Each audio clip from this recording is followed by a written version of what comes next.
2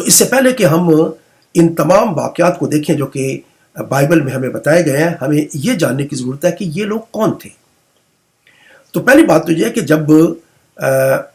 یہودیوں نے یہ دیکھا کہ خدا جو ہے وہ ان کے ساتھ میں کلام نہیں کر رہا ہے، نہ کوئی اپنا نبی بھیج رہا ہے اور نہ کسی بھی طریقے سے ان کے ساتھ کلام کر رہا ہے، تو انہوں نے یہ سمجھا کہ جب وہ 70 برس کی غلامی میں چلے گئے تھے اور اب وہ واپس آئے ہیں تو خدا ان سے ناراض ہے، اور ہمیں چاہیے کہ ہم اس بات کو ڈھونڈیں کہ خدا کیوں ناراض ہے۔ اور انہوں نے اندازہ یہ لگایا یا یہ سوچا کہ اس کا سبب یہ ہے کہ کیونکہ ہم شریعت پر ٹھیک طریقے سے عمل نہیں کر رہے ہیں، یا شریعت کے قوانین کو ہم ٹھیک طریقے سے ہم لوگوں کو نہیں بتا رہے ہیں، اس کی وجہ سے خدا ہم سے ناراض ہے۔ اور اس مقصد کے لیے انہوں نے فقیہ جو ہے وہ مقرر کیے تاکہ وہ شریعت کو پڑھیں اور پھر اس شریعت کے قوانین کو مزید آگے حصوں میں تقسیم کریں اور پھر ان کی تشریح اور ان کی تفسیر کریں۔ اور اس طرح سے فقیہ جو تھے انہوں نے بے شمار جو ہے وہ قوانین جو ہے وہ ایکسٹرا بنا دیے، اور انہوں نے تمام شریعت کی تشریح کرنے کے لیے انہوں نے ایسے ایکسٹرا قوانین بنا دیے تاکہ کوئی بھی ایسا شریعت کا نقطہ، کوئی قانون جو ہے وہ رہ نہ جائے جو کسی بھی طریقے سے ہم اس کو پورا نہ کر سکیں۔ تو اس مقصد کے لیے انہوں نے اسپیشل لوگ جو ہیں وہ اس بات کے لیے مقرر کیے جو کہ فقیہ تھے، اور پھر اس کے بعد انہوں نے فریسی مقرر کیے جو کہ ان قوانین کو لاگو کروانے کے لیے یا ان لوگوں کو ان پر عمل کروانے کے لیے پورے ملک کے اندر جو ہے وہ پھیلے ہوئے تھے۔ تو یہ فقیہ اور فریسی جو تھے ان کا کام تھا کہ شریعت کو لوگوں پر لاگو کرنا، اور اس مقصد کے لیے 2 بڑے مدرسے جو ہے وہ بھی بنائے گئے۔ ان میں سے ایک شمائی مدرسہ تھا اور پھر دوسرا جو ہے وہ حلیل مدرسہ تھا۔ ان میں سے جو تھوڑے کٹر قسم کے یہودی تھے یا جو کہ شریعت پر بہت زیادہ سختی کے ساتھ عمل کرتے تھے، وہ شمائی مکتبہ فکر کے لوگ تھے، اور جو تھوڑے سے نرم لوگ تھے وہ حلیل مکتبہ فکر کے لوگ تھے۔ تو یہ ان کا کام یہ تھا کہ کسی بھی طریقے سے لوگوں کو شریعت پر عمل کرانے کے لیے یا ان کو پابند کیا جائے کہ وہ شریعت کے ایک ایک نقطے کو جو ہے اس کو سمجھیں اور اس پر عمل کریں۔ لیکن پرابلم یہ تھی کہ یہ شریعت کے اتنے زیادہ قوانین بنانے کے لیے اور اتنا سخت کرنے کے لیے لوگ جو ہیں وہ تیار نہیں تھے اور نہ وہ اس پر عمل کر سکتے تھے۔ تو یہ ان کے لیے ایک بہت بڑا بوجھ بنا ہوا تھا، یہ ان کے لیے بہت بڑی ایک مشکل بنی ہوئی تھی۔ لیکن وہ چاہتے تھے کہ کسی بھی طریقے سے وہ خدا کو خوش کریں اور خدا واپس اپنے نبی ان کے درمیان میں بھیجے، ان کے ساتھ کلام کرے اور ان کو رومی حکومت جو ہے ان سے ان کو چھڑائے اور ان کو واپس آزاد کرے۔ کیونکہ جب وہ بابل کی غلامی میں چلے گئے اور اس کے بعد وہ واپس آئے تو کچھ عرصہ کے بعد اب وہ واپس جو ہے وہ رومی حکومت جو ہے اس کے غلام بن گئے۔ تو یہ ان کے لیے بہت زیادہ مشکل بات تھی۔ اب ان کے ساتھ ایک اور گروہ تھا جو کہ صدوقیوں کا گروپ تھا۔ صدوقی جو ہے وہ ان کے ساتھ، فریسیوں کے ساتھ کچھ باتوں پہ وہ اتفاق نہیں کرتے تھے، اور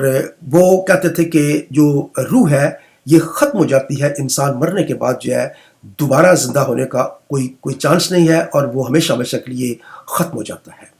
اسی طرح سے وہ فرشتوں پر بھی وہ ایمان نہیں رکھتے تھے، وہ کہتے تھے فرشتوں کا کوئی وجود نہیں ہے۔ اور اس طرح سے کچھ اور چھوٹی چھوٹی باتوں کے اندر ان سے کے ساتھ اتفاق نہیں تھا۔ لیکن ہم دیکھتے ہیں کہ خداوند یسوع مسیح کو آزمانے کے لیے یا اس کو غلط ثابت کرنے کے لیے یا اس کو تنگ کرنے کے لیے یہ دونوں گروپ کیا یہ آپس میں مل گئے تھے۔ صدوقی جو تھے وہ ایک امیر کے کیٹیگری سے تعلق رکھتے تھے، لیکن فریسی جو ہے یہ عام لوگ تھے، اور یہ دونوں جو ہے یہ آپس میں مل کر یہ خداوند یسوع مسیح کو پکڑنے کے لیے یا اس کو غلط ثابت کرنے کے لیے ہمیشہ اس کے پیچھے پڑے رہتے تھے۔ اور اسی طرح سے ہیرودی جو ہے وہ ایک ایسا گروہ تھا جو کہ مذہبی گروہ تھا، لیکن یہ لوگ جو ہے یہ ہیرودیس بادشاہ کے آپ کہہ سکتے ہیں کہ اس کے حامی تھے۔ اب ہیرودیس بادشاہ جو ہے یہ کہاں سے آیا؟ ہیرودیس بادشاہ جو ہے یہ ادومی تھا، اور یہ یہودیہ کے اوپر رومی حکومت نے اس کو مقرر کیا تھا۔ یہ بڑا سخت بادشاہ تھا اور اس نے بہت سارے بڑے اچھے کام کیے، اور اس نے بڑا رومی حکومت کو سپورٹ کیا، اور آخر کار رومی حکومت نے اسے بادشاہ کا خطاب دے دیا۔ اور یہی وہ بادشاہ تھا جب خدا یسوع مسیح پیدا ہوئے تو اس وقت یہی بادشاہ تھا، ہیرودیس بادشاہ تھا، اور اسی کے پاس جو ہے وہ مجوسی بھی آئے اور پوچھنے لگے کہ خدا یسوع مسیح کی پیدائش کہاں پہ ہوئی ہے۔ اور یہی ہیرودیس تھا جس نے تمام چھوٹے بچوں کو، 2 سال سے کم جو بچے تھے ان سب کو مروا دیا تھا۔ تو ہیرودیس بادشاہ جو ہے یہ چونکہ ادومی تھا اور یہ لیگل رائٹ نہیں رکھتا تھا کہ یہ یہودیوں کا بادشاہ بن سکے، لیکن وہ زبردستی یہودیوں کا بادشاہ بن گیا تھا۔ اور یہی وہ بادشاہ تھا جس نے یہودی قوم کو ہیکل جو ہے وہ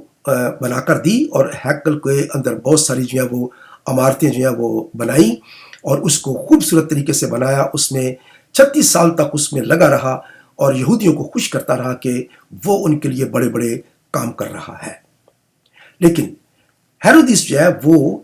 قانونی طور پر جو ہے وہ اسرائیل کا بادشاہ نہیں تھا، کیونکہ ضروری بات تھی کہ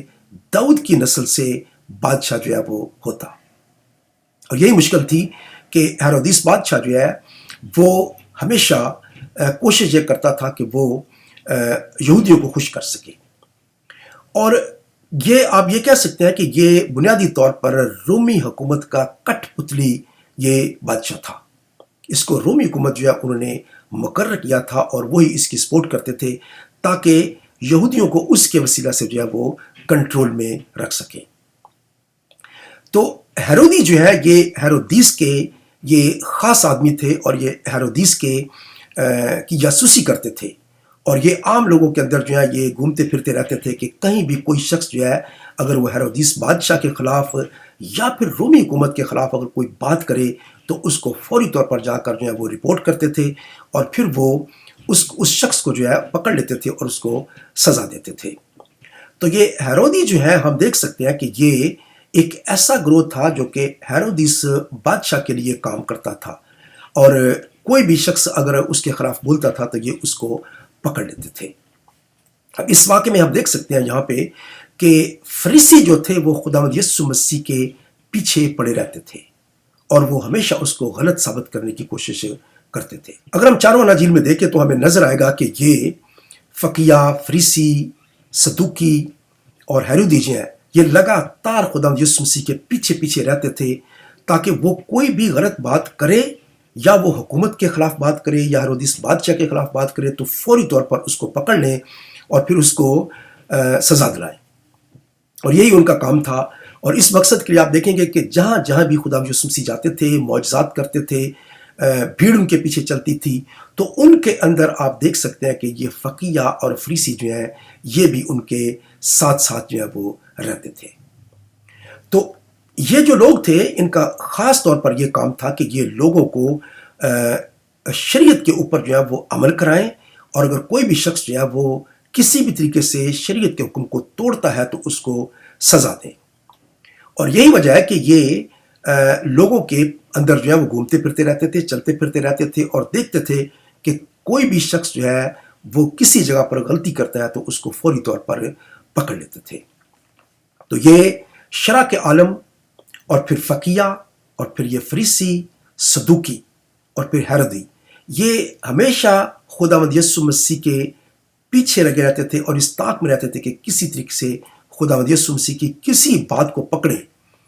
کہ یا تو پرانے اقدامے کے خلاف بولتا ہے، یا وہ شریعت کے خلاف بولتا ہے، یا پھر وہ حکومت کے خلاف بولتا ہے، تو اس کو فوری طور پر جو ہے وہ پکڑا جا سکے اور اس کو سزا دی جا سکے۔ تو اس واقعے کے اندر بھی ہم دیکھتے ہیں کہ فریسیوں نے انہوں نے جا کر مشورہ کیا کہ اسے کیوں کر باتوں میں پھنسائیں۔ تو یہاں پہ فریسی جو ہے یہ یاد رکھیں کہ یہ سنہیڈرین جو تھی ان کی، یا ان کی جو قانونی ان کی کونسل تھی، یہ اس کے ممبر بھی تھے اور یہ اس کے لیے کام کرتے تھے۔ سنہیڈرین جو ہے وہ ہمیشہ کوشش یہ کرتی تھی کہ جتنے بھی قانونی کام ہیں یا مذہبی امور جو ہے ان کو وہ کنٹرول کرے، اور اگر کوئی غلطی کرتا ہے تو وہ اس کو سزا بھی دے سکیں۔ تو انہوں نے فریسیوں کو مقرر کر رکھا تھا کہ وہ خداوند یسوع مسیح کے پیچھے پیچھے جو ہے وہ رہیں اور اس کو باتوں میں پھنسائیں تاکہ کسی بھی طریقے سے وہ کوئی غلط بات کرے تو اس کو وہ سزا دلوا سکیں۔ تو یہاں پہ فریسیوں نے جا کر مشورہ کیا کہ اسے کیوں کر باتوں میں پھنسائیں۔ بس انہوں نے اپنے شاگردوں کو ہیرودیوں کے ساتھ اس کے پاس بھیجا اور انہوں نے کہا کہ اے استاد، ہم جانتے ہیں کہ تو سچا ہے اور سچائی سے خدا کی راہ کی تعلیم دیتا ہے اور کسی کی پرواہ نہیں کرتا، کیونکہ تو کسی آدمی کا طرفدار نہیں۔ اب انہوں نے فریسیوں کو اور ہیرودیوں کو بھیجا اور انہوں نے جا کر اس طریقے سے خدا یسوع مسیح کے ساتھ بات چیت کی ہے کہ جیسے وہ اس کو آزما نہیں رہے ہیں یا اس کو کسی بات میں پھنسا نہیں رہے ہیں، بلکہ اس کو اس طریقے سے بات کر رہے ہیں کہ وہ بہت اچھا ہے اور وہ کسی کی بات نہیں سنتا ہے، وہ کسی کی پرواہ نہیں کرتا ہے، اور جو حق بات ہوتی ہے وہ کہتا ہے۔ وہ یہ بتانا چاہتے تھے خدا یسوع مسیح کو کہ ان کی کوئی غلط انٹینشن نہیں ہے، وہ کسی بھی طریقے سے یہ نہیں چاہتے ہیں کہ وہ خدا یسوع مسیح کو آزمائیں یا پھنسائیں، بلکہ وہ ایک عام طریقے سے خدا یسوع مسیح سے بات پوچھ رہے ہیں اور اس کا جواب چاہتے ہیں۔ لیکن خدا یسوع مسیح کو یہ بات پتہ تھی کہ یہ کیا کرنا چاہتے ہیں اور کیا پوچھنا چاہتے ہیں، کیونکہ خدا یسوع مسیح روز ان کو دیکھتے تھے کہ وہ ان کے ساتھ کیا کرتے ہیں۔ تو یہاں پہ انہوں نے جو سوال کیا وہ یہ کہ پس ہمیں بتا۔ اب خدا یسوع مسیح کو یہ ایک سوال پوچھتے ہیں اور کہتے ہیں کہ پس ہمیں بتا، تو کیا سمجھتا ہے کیسر کو جزیہ دینا روا ہے یا نہیں؟ اب ان کا سوال جو ہے یہ بڑا ٹرکی تھا، اور اس کے اندر انہوں نے یہ پوچھا ہے کہ تو ہمیں یہ بتا کہ کیا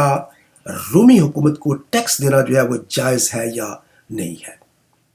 اب ان کا خیال یہ تھا کہ اگر خدا یسوع مسیح کہیں گے کہ ہمیں ٹیکس دینا چاہیے تو وہ شریعت کے خلاف تھے یا وہ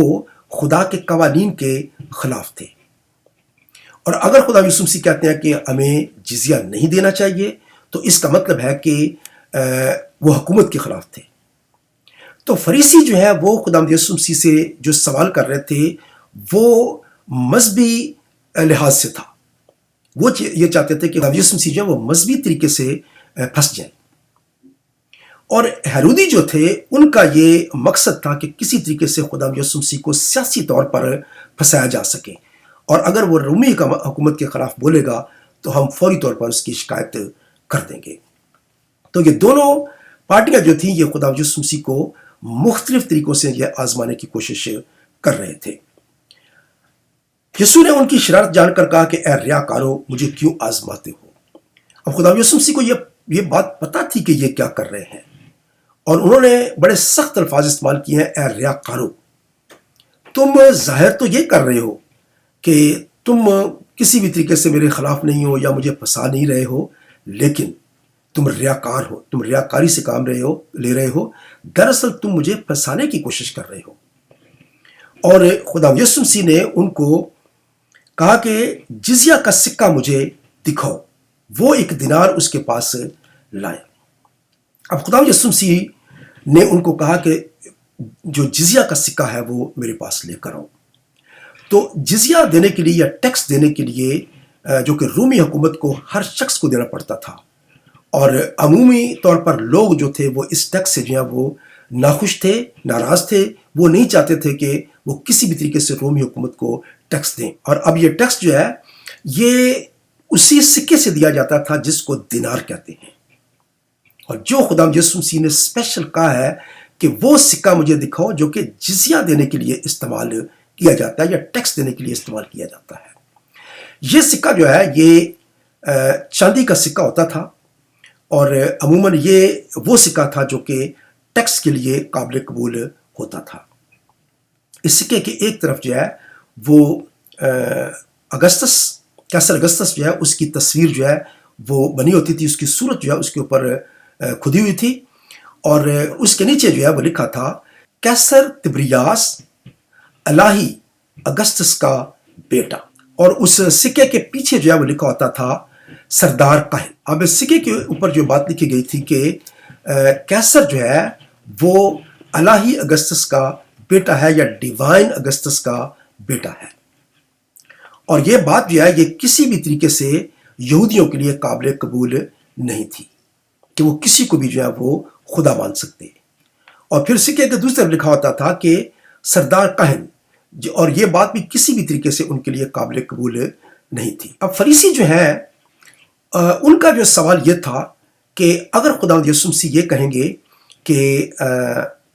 ٹیکس دینا جو ہے وہ روا ہے، تو یہ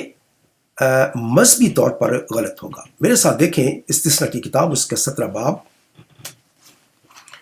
اور اس کی 14 اور 15 آیت میں پڑھتا ہوں۔ یہاں پہ لکھا ہے، جب تو اس ملک میں جسے خداوند تیرا خدا تجھ کو دیتا ہے پہنچ جائے اور اس پر قبضہ کر کے وہاں رہنے اور کہنے لگے کہ ان قوموں کی طرح جو میرے گردا گرد ہے میں بھی کسی کو اپنا بادشاہ بناؤں، تو بہرحال فقط اسی کو اپنا بادشاہ بنانا جس کو خداوند تیرا خدا چن لے۔ تو اپنے بھائیوں میں سے ہی کسی کو اپنا بادشاہ بنانا، اور پردیسی کو جو تیرا بھائی نہیں اپنے اوپر حاکم نہ کر لینا۔ تو اب خدا کا حکم یہ کہتا تھا کہ تم اپنے بھائیوں میں سے ہی کسی کو اپنا بادشاہ بنانا اور کسی دوسرے کو بادشاہ نہ بنانا۔ اب اگر خداوند یسوع مسیح یہ کہتے کہ اس کو جزیہ دینا جو ہے وہ روا ہے، ہم اس کو ٹیکس دے سکتے ہیں، کوئی مشکل نہیں ہے، تو اس کا مطلب ہے کہ وہ رومی حکومت کو قبول کر رہے ہیں یا ہیرودیس بادشاہ کو قبول کر رہے ہیں جو کہ لیگل بادشاہ نہیں تھا۔ تو اس کا مطلب یہ تھا کہ وہ رومی حکومت کی بادشاہت کو قبول کر رہا ہے اور وہ خدا کے حکم کو توڑ رہا ہے۔ اور اگر وہ یہ کہتا ہے کہ ہمیں جزیہ دینا جو ہے وہ ٹھیک نہیں ہے یا ہمیں ٹیکس نہیں دینا چاہیے، تو پھر وہ رومی حکومت کا مخالف ہے۔ تو ہم یہاں پہ دیکھ سکتے ہیں کہ خدا یسوع مسیح نے بڑے خوبصورت طریقے سے اس سارے مسئلے کو حل کیا ہے، اور انہوں نے ان سے کہا ہے کہ ایک سکہ جو ہے جو کہ ٹیکس کے لیے دیا جاتا ہے، آپ مجھے وہ دکھاؤ، وہی سکہ جس کو ہم دینار کہتے ہیں وہ اس کے پاس لے کر آئے، اور خدا یسوع مسیح نے ان سے پوچھا یہ صورت اور نام کس کا ہے؟ یہ صورت اور نام کس کا ہے، یعنی یہ تصویر جو اس کے اوپر کھدی ہوئی ہے یہ کس کی ہے، اور پھر اس کے اوپر جو کچھ لکھا ہوا ہے یہ کس کے بارے میں ہے؟ انہوں نے اس سے کہا کہ کیسر کا۔ انہوں نے کہا کہ تصویر بھی کیسر کی ہے اور جو کچھ اس کے اوپر لکھا ہوا ہے وہ بھی کیسر کے متعلق ہی ہے۔ تو خدا یسوع مسیح کا جواب یہ تھا، اس پر اس نے ان سے کہا کہ پس جو کیسر کا ہے کیسر کو، اور جو خدا کا ہے خدا کو ادا کرو۔ تو انہوں نے کہا کہ چونکہ تم کیسر کی حکومت کے انڈر میں ہو، یہ کیسر کا سکہ جاری کیا ہوا ہے، کیسر جو ہے وہ تمہیں پروٹیکشن دیتا ہے، اس نے یہ ملک جو ہے ان کو سنبھالتا ہے، اور تمام سہولیات جتنی ہیں وہ تمہیں ملتی ہیں۔ اس کی وجہ سے ضروری بات ہے کہ تم اس کی وجہ سے، کیونکہ یہ بادشاہ کا حکم ہے اور اس بادشاہ کے تم انڈر میں ہو، اس لیے تم اس کو تم جزیہ دو یا اس کو تم ٹیکس دو، کیونکہ یہ جو پروٹیکشن تم کو دے رہا ہے یا کہ اس ملک کا جو قانون ہے اس کے مطابق تمہیں یہ ٹیکس دینا جائز ہے۔ لیکن خدا یسوع مسیح نے اس کے ساتھ ایک اہم جواب اور دیا جس کے بارے میں انہوں نے نہیں پوچھا تھا، اور وہ کیا تھا؟ خدا یسوع مسیح نے کہا اور جو خدا کا ہے خدا کو ادا کرو۔ تو خدا یسوع مسیح نے یہاں پہ بڑی خوبصورت بات انہوں نے کہی ہے، اور انہوں نے فقیوں سے، فریسیوں سے اور سب سے جو بھی وہاں پہ موجود تھے ان سے یہ بات کہی ہے کہ جو خدا کا ہے وہ خدا کو دو۔ اس کا مطلب یہ تھا کہ جو کچھ خدا کے لیے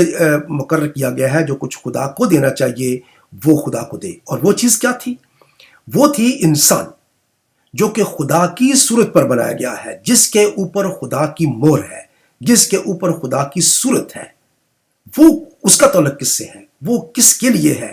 اور اس کو اپنا آپ کس کو دینا چاہیے؟ جس کی وہ ملکیت ہے، جس کی تصویر اس کے اوپر کھدی ہوئی ہے۔ تو خدا یسوع مسیح نے یہاں پہ ٹیکس کی جو بات ہے وہ تو انہوں نے حل کر دی، لیکن اس کے ساتھ خدا یسوع مسیح نے ایک بڑی خوبصورت بات اور جو ہے وہ ان کو سمجھائی کہ ضروری بات ہے کہ جو ٹیکس کی تم بات کرتے ہو یہ اپنی جگہ پر ٹھیک ہے، لیکن ضروری بات ہے کہ انسان جو ہے وہ خدا کی صورت اور شبیہ پر بنایا گیا ہے، اس کے اوپر اس کی صورت ہے، اس کی مہر ہے، اور ہمیں خدا کو اپنے آپ کو دینے کی ضرورت ہے، اس کے حوالے کرنے کی ضرورت ہے۔ خدا جس نے ہمیں زندگی دی ہے، اس نے ہمیں ہر چیز دی ہے، ہمیں اس کو ہر وقت عزت اور احترام دینے کی ضرورت ہے۔ تو خدا یسوع مسیح نے بڑا یہاں پہ یہ ایک خوبصورت جو ہے یہ ان کو جواب دیا ہے، جس میں انہوں نے خوبصورت پیغام بھی دیا ہے، اور پیغام یہ ہے کہ انسان جو ہے اس کو حکومتوں کے تابع رہنا چاہیے، لیکن اس کے ساتھ ہی جو چیز خدا کے لیے ہے یا جو چیزیں خدا کے لیے مقرر کی گئی ہیں ان کو ہمیں ضرور پورا کرنا چاہیے، اور ہمیں خدا کی عزت، احترام اور اس کی تکریم جو ہے وہ ہمیں کرنے کی ضرورت ہے۔ تو میں سمجھتا ہوں کہ اس واقعے کے اندر خدا یسوع مسیح نے ہریدیوں کو بھی جو ہے وہ ٹھیک جواب دے دیا، فریسیوں کو بھی ٹھیک جواب دے دیا، اور پھر انہوں نے وہاں پہ ایک اچھا پیغام جو ہے ان کو یہ دے دیا ہے کہ انسان جو ہے اس کو خدا کی صورت پر چونکہ بنایا گیا ہے، اور تم سب کے سب خدا کی صورت پر بنائے گئے ہو، اس لیے تم اپنے آپ کو خدا کے حوالے کرو اور خدا کے لیے اپنے آپ کو جو ہے وہ مخصوص کرو۔ تو یہ فقیہ جو تھے یا فریسی تھے، ان کی پرابلم یہ تھی کہ یہ جتنے بھی قوانین جو ہے یہ لاگو کرتے تھے ان میں خدا کو نہیں کہیں دیکھتے تھے، ان میں یہ نہیں دیکھتے تھے کہ خدا کی کیا مرضی ہے، خدا کیا چاہتا ہے، بلکہ اس میں صرف یہ تھا کہ کسی بھی طریقے سے ہم یہ شریعت کے قوانین جو ہیں ان کو لوگوں پر لاگو کر دیں اور لوگوں سے ان کو منوائیں کہ وہ اس پر عمل کریں۔ وہ کہیں بھی یہ نہیں دیکھتے تھے کہ خدا کی کیا مرضی ہے، خدا کیا چاہتا ہے۔ اور یہی بات ہم بار بار جو ہے وہ ہم ان چاروں اناجیل میں دیکھتے ہیں کہ خدا یسوع سے ان کے ساتھ جھگڑتے رہے اور ان کو بتانے کی کوشش کرتے رہے کہ خدا تم سے کیا چاہتا ہے، جو کچھ تم کر رہے ہو خدا وہ نہیں چاہتا ہے۔ اصل جو چیز ہے وہ ہے کہ تم خدا کے حوالے اپنے آپ کو کرو، اور جو کچھ خدا کے لیے مخصوص ہے وہ کرو۔ اور اسی واقعے کے اندر خدا یسوع مسیح نے یہ بات ان کو واضح طور پر سمجھا دی ہے کہ تم جس طریقے سے کام کر رہے ہو یہ خدا کو ناپسند ہے، اور خدا جو ہے وہ چاہتا ہے کہ تم مکمل طور پر اپنے آپ کو اس کے حوالے کرو اور خدا کے لیے کام کرو۔ تو میں سمجھتا ہوں کہ آپ کو اس واقعے کی بالکل ٹھیک طریقے سے سمجھ آ گئی ہوگی۔ تو اگر آپ کو یہ پروگرام پسند ہے تو پلیز آپ ہمیں ای میل بھیجیں یا ہمیں واٹس ایپ میسج کریں اور بتائیں کہ آپ کو یہ پروگرام کیسا لگا ہے۔ اور اس کے ساتھ ہی اگر آپ نے ہمارے چینل کو سبسکرائب نہیں کیا ہے تو پلیز آپ ہمارے چینل کو سبسکرائب بھی کر لیں، تاکہ آپ کو یہ پروگرام جو ہے یہ لگاتار اسی طرح ملتے رہیں گے۔ تو اسی کے ساتھ جو ہے وہ میں آپ سے اجازت چاہوں گا، اس پروگرام کو میں بند کروں گا۔ ایک نئے پروگرام کے ساتھ پھر آپ کی خدمت میں بہت جلد حاضر ہوں گا۔ اس وقت تک کے لیے مجھے اجازت دیجیے۔ خدا آپ کو برکت دے۔ God bless you.